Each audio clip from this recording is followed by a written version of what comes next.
आपके भी मन में सवाल आया होगा कि धरती पर इंसान कब आए, कहां से आए और हम दिखने में कैसे थे और इनका विकास किस तरह हुआ।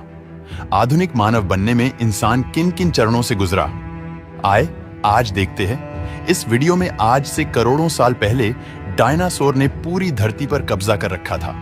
उनके आगे सभी जीव जंतु कमजोर थे और छुपे हुए रहते थे, और उन्हीं छुपे हुए जीवों की तरह उस समय स्तनधारी जीव भी किसी तरह अपना जीवन व्यतीत कर रहे थे। उस समय स्तनधारी जीव बहुत ही छोटे और न्यूनतम आकार के होते थे, जिस वजह से ज्यादा समय भूमिगत इलाके में ही बिताया करते थे। धरती पर डायनासोर का अस्तित्व कहीं ना कहीं बाकी सभी जीवों के लिए अन्याय साबित हो रहा था, और इसी अन्याय को अंतरिक्ष की दिशा से एक ऐसा जवाब आया जिसने एस्टेरॉयड के रूप में धरती से टकराकर एक ऐसे अकल्पनीय मंजर को जन्म दिया जिसके बारे में कभी किसी ने सोचा भी नहीं होगा।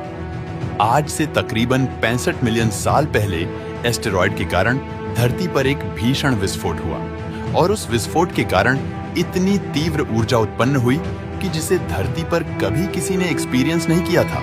इस ऊर्जा से बचने के लिए छोटे और स्तनधारी जीव तो हमेशा की तरह जमीन के अंदर घुस गए और धरती के अंदर ही छोटे छोटे कीड़े मकोड़ों को अपना भोजन बनाकर जीवित बच गए। लेकिन डायनासोर के लिए उनका विशालकाय शरीर ही उनके लिए मौत का कारण बन गया।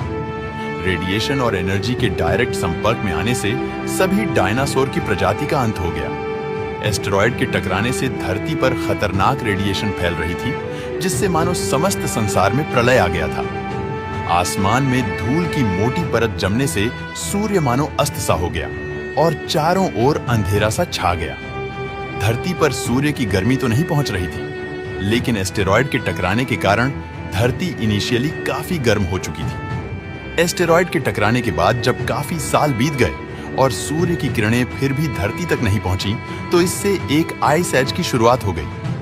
फिर जब यह सिलसिला काफी लंबे समय तक यूं ही चलता रहा, तो इसका परिणाम ये हुआ कि धरती पर सभी पेड़ पौधे मुरझा गए और डायनासोर की प्रजाति पूरी तरह खत्म हो गई, और इस भयानक प्रलय के कारण प्रकृति असंतुलित हो गई, जिसके बाद केवल 5% जीव जंतु ही धरती पर जीवित बच पाए, जिनमें से अधिकतर जीव स्तनधारी जीव यानी मैमल्स की श्रेणी में थे। कुछ साल बाद धरती का तापमान बैलेंस हुआ, तो प्रकृति फिर से धीरे धीरे सामान्य होने लगी। पेड़ पौधे फिर से हरे होने लगे, और धीरे धीरे ऐसे ही परिवर्तन में कुछ नए जीवों का भी जन्म हुआ। इसी श्रृंखला में आज से लगभग 5 करोड़ 50 लाख साल पहले बंदरों का जन्म हुआ। लेकिन गौर करने वाली बात यह थी कि ये बंदर